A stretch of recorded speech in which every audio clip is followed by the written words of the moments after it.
Salam kerahiman. Hari ini tanggal 8 Maret ya. Kita akan baca dari 10:35. Kita mulai ya. Dalam nama Bapa dan Putra dan Roh Kudus. Amin.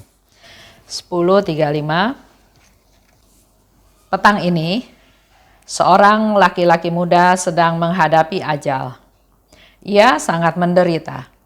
Untuk intensi ini, aku mulai mendaras koronka yang telah diajarkan Tuhan kepadaku.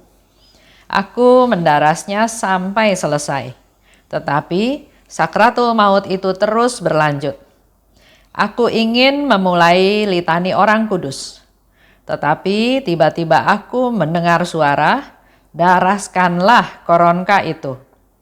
Aku paham bahwa jiwa itu membutuhkan bantuan doa dan kerahiman khusus. Maka aku mengurung diri di kamarku dan meniarap di depan Allah serta memohon kerahiman untuk jiwa itu. Tiba-tiba aku merasakan keagungan Allah yang mulia dan keadilannya yang besar. Aku gemetar ketakutan, tetapi tidak berhenti memohon kerahiman Tuhan bagi jiwa itu. Kemudian aku melepaskan salib yang tergantung di dadaku, salib yang telah kuterima ketika aku mengikrarkan kaul-kaulku. Dan aku meletakkannya pada dada orang yang menghadapi ajal itu dan berkata kepada Tuhan, "Yesus, pandanglah jiwa ini dengan cinta yang sama dengan cintamu ketika Engkau memandang persembahanku pada hari kaul kekalku, dan dengan jaminan janji yang Engkau sampaikan kepadaku dalam kaitan dengan orang yang menghadapi ajal dan mereka yang akan menyerukan kerahiman-Mu atas mereka. Berilah orang ini rahmat untuk mati bahagia." Penderitaannya serta-merta berhenti dan ia meninggal dengan damai. Oh, betapa kita harus banyak berdoa untuk orang yang menghadapi ajal. Marilah kita memanfaatkan kerahiman sementara masih ada waktu untuk kerahiman. Ini suatu cerita ya, cerita yang sangat menarik. Petang ini, seorang laki-laki muda sedang menghadapi ajal. Ia sangat menderita. Setelah dibaca semua, saya menyimpulkan bahwa ini suatu penglihatan. Jadi Suster Faustina tidak berada bersama si laki-laki muda tersebut. Tapi dia melihat satu penglihatan di mana ada seorang laki-laki muda sedang menghadapi ajal dan ia sangat menderita. Dan melihat hal tersebut, Suster Faustina melakukan intensi. Aku mulai mendaras koronka. Dia mempersembahkan doa koronka untuk si orang yang sedang sekarat ini. Sama seperti yang Yesus minta. Doakanlah doa koronka buat orang yang sedang sekarat. Dan Suster Faustina lakukan hal tersebut. Dia berdoa koronka sampai selesai. Tapi ternyata dia masih melihat satu penglihatan di mana si anak muda ini masih dalam sakratul maut. Dia masih gelisah, masih ketakutan, masih menderita. Oleh sebab itu, Suster Faustina punya inisiatif. Saya akan melanjutkan doa untuk orang muda itu dengan litani orang kudus. Kita juga sering ya berdoa misalnya koronkanya udah selesai tapi nggak terjadi apa-apa. Atau mungkin Tuhan mau yang lain. Sehingga Suster Faustina dia mau berdoa litani orang kudus. Tapi dia mendengar suara, "Daraskanlah koronka yang kuajarkan kepadamu." Yang pernah diajarkan oleh Yesus kepada Suster Faustina. Ini mengingatkan kita lagi bahwa mari kita berdoa koronka seperti yang Yesus ajarkan. Jangan ditambah-tambah dengan segala macam doa yang enggak berkenan sebetulnya. Karena Yesus enggak ajarkan doa tersebut. Dan di sana Suster Faustina paham, mengerti bahwa mungkin si anak muda ini punya dosa yang berat yang nggak bisa hanya dengan satu doa koronka. Oleh sebab itu dia pergi ke kamarnya. Ya, dia paham, Suster Faustina bilang, membutuhkan bantuan doa dan kerahiman khusus. bukan hanya sekedar berdoa, tapi butuh sesuatu yang lebih untuk menyelamatkan jiwa anak muda ini. Jadi memang dalam berdoa, sama seperti beberapa waktu yang lalu ada seorang teman sharing, orang tuanya sudah sangat sakit menderita, sudah berhari-hari, mungkin sudah berbulan-bulan sakit, sudah didoakan, sudah banyak hal yang dilakukan, tapi si orang tua ini belum meninggal. Jadi dia mengalami penderitaan dan anaknya, mantunya sangat peduli. Dia bilang dia sudah berdoa rosario, dia sudah berdoa koronka, tapi masih belum. Dan saya anjurkan coba datang ke perayaan Ekaristi offline, jangan online. Memang sekarang dalam masa pandemi, tapi kesetiaan, kesungguhan ini mungkin Tuhan butuhkan juga. Anak-anaknya, mantunya pasti masih muda, boleh ke gereja offline. Silahkan datang. Perayaan Ekaristi persembahkan mamahnya supaya mengalami kedamaian, dan kalau memang harus pulang dia juga sudah siap, enggak menderita antara hidup dan mati. Nah ini hari ini cerita ini juga sama. Jadi dengan berdoa koronka, Suster Faustina tahu enggak cukup. Dia butuh kerahiman khusus. Oleh sebab itu dia pergi ke kamarnya, dia mengurung diri dan dia meniarap di hadapan Allah. Serta mohon kerahiman untuk jiwa itu. Jadi tetap fokusnya dia memohon kerahiman untuk si anak muda ini. Suster Faustina nggak peduli dia sakit apa atau nggak peduli dia dosanya apa, tapi dengan satu penglihatan, dengan hatinya tergerak, dia berdoa buat anak muda ini. Tiba-tiba dia merasakan keagungan Allah waktu dia tiarap ya di kamarnya. Aku gemetar ketakutan ya, merasakan keagungan Allah, Allah hadir, dan dia bilang dia gemetar ketakutan. Tapi di tengah ketakutannya dia nggak stop, dia tetap berdoa mohon kerahiman Tuhan buat si anak muda ini, buat jiwa yang sedang sekarat ini. Dia tetap mohon.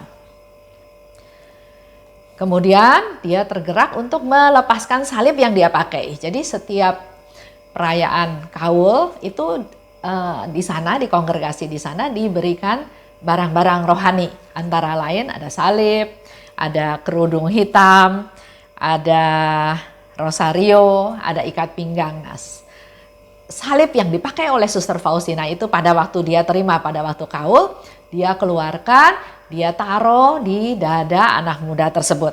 Nah ini yang saya katakan, Suster Faustina melihat satu penglihatan, bukan real dia ketemu dengan si anak muda tersebut, karena pada saat itu Suster Faustina katakan dia sedang ada di kamarnya, ya.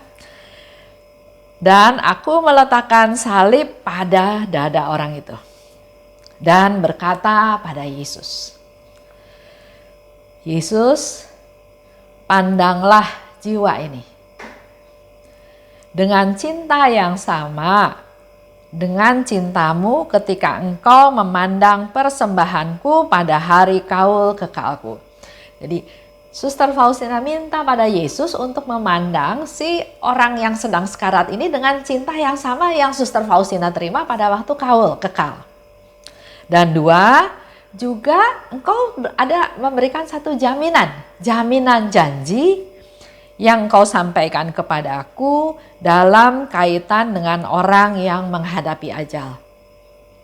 Yesus memberikan satu jaminan, satu janji.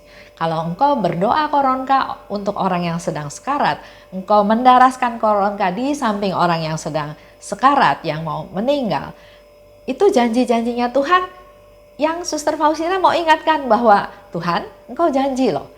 Kalau aku mendaras koronka, maka engkau akan datang bukan sebagai hakim, tapi sebagai penyelamat yang maha rahim. Dan mereka akan menyerukan kerahimanmu atas mereka. Minta rahmat untuk supaya si anak muda ini mati bahagia. Dan memang itu yang paling dibutuhkan oleh orang yang sedang sekarat. Nggak ada hal yang lain yang dibutuhkan. Dan Suster Faustina memberikan apa yang sungguh-sungguh dibutuhkan. Tiba-tiba Suster Faustina melihat penderitaannya serta-merta berhenti. Dan ia meninggal dengan damai. Itu yang dilakukan. Itu yang harus dilakukan oleh kita para devosan. Jangan habis waktu untuk hal-hal yang lain, tapi mari inilah saatnya. Pada saat pandemi, pada saat bencana ada di mana-mana, inilah saatnya kita berdoa buat orang-orang yang sedang sekarat. Kita nggak kenal sama dia, kita nggak tahu dia ada di mana, tapi Yesus memberikan kesempatan kepada kita untuk berdoa buat mereka yang sedang sekarat, supaya mereka bisa pulang dengan damai.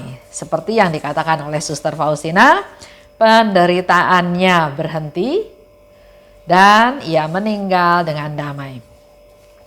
Dikatakan lebih lanjut, betapa kita harus banyak berdoa. Ya, Suster Faustina katakan, untuk orang yang menghadapi ajal. Kita para devosan kerahiman yang memang fokus berdoa untuk mereka-mereka yang menghadapi ajal, karena kita sudah tahu caranya, yaitu berdoa koronka.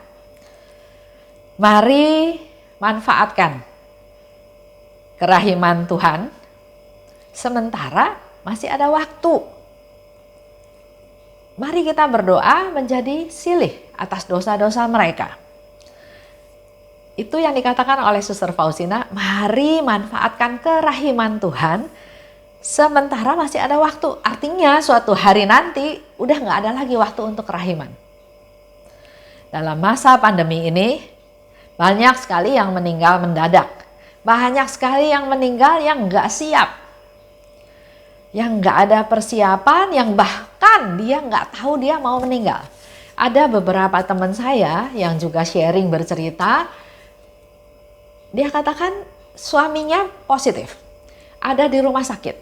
Sudah makin lama makin baik, makin lama makin baik, dan sudah siap-siap mau pulang ke rumahnya keesokan harinya karena semuanya sudah beres. Tiba-tiba dia mendengar kabar bahwa suaminya sesak napas dan terus meninggal. Nah, orang seperti ini menurut saya dia nggak siap, karena dia siapnya mau pulang ke rumah ya, bukan pulang ke rumah Tuhan. Nah, mari kita rajin-rajin berdoa koronka. Dan pada jam kerahiman, persembahkanlah jiwa-jiwa yang sekarat itu dalam jam kerahiman. Supaya Tuhan menurunkan rahmat-Nya dan memberikan kedamaian sehingga dia bisa pulang dengan damai. Itu aja untuk hari ini. Demi nama Bapa dan Putra dan Roh Kudus. Amin. Salam kerahiman.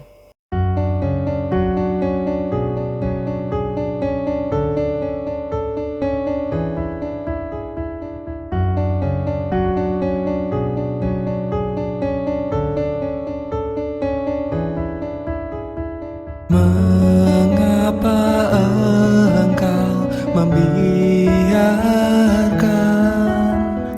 banyak dosa dan kejahatan? Mengapa engkau tidak menghukumnya? Ternyata engkau masih memberi kesempatan.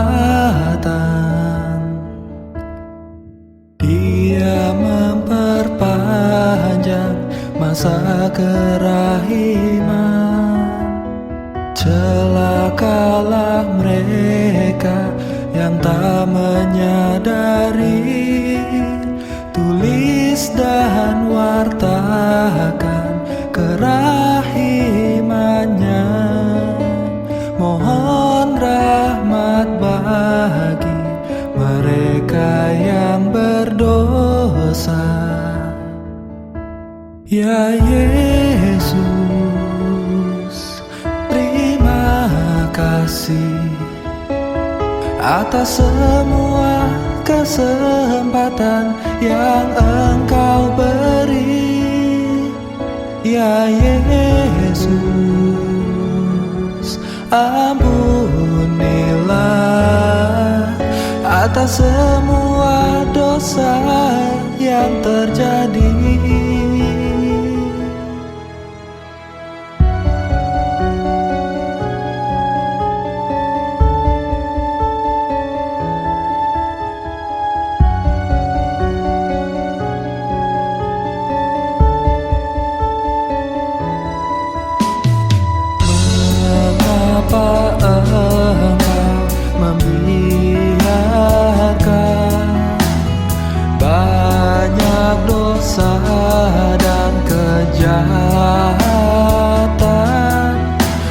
mengapa Engkau tidak menghukumnya? Ternyata Engkau masih memberi kesempatan. Dia memperpanjang masa kerahiman. Celakalah mereka yang tak menyadari. Tulis dan wartakan kerahimannya.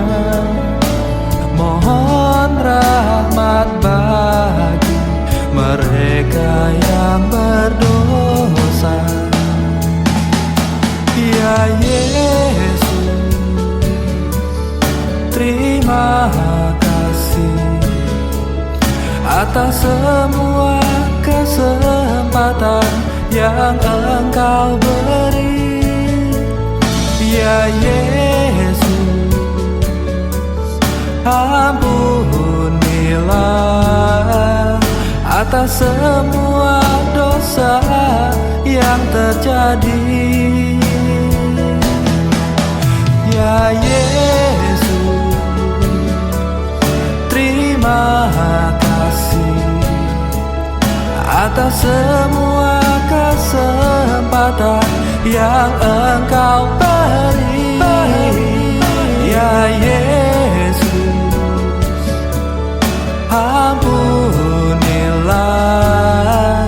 atas semua dosa yang terjadi.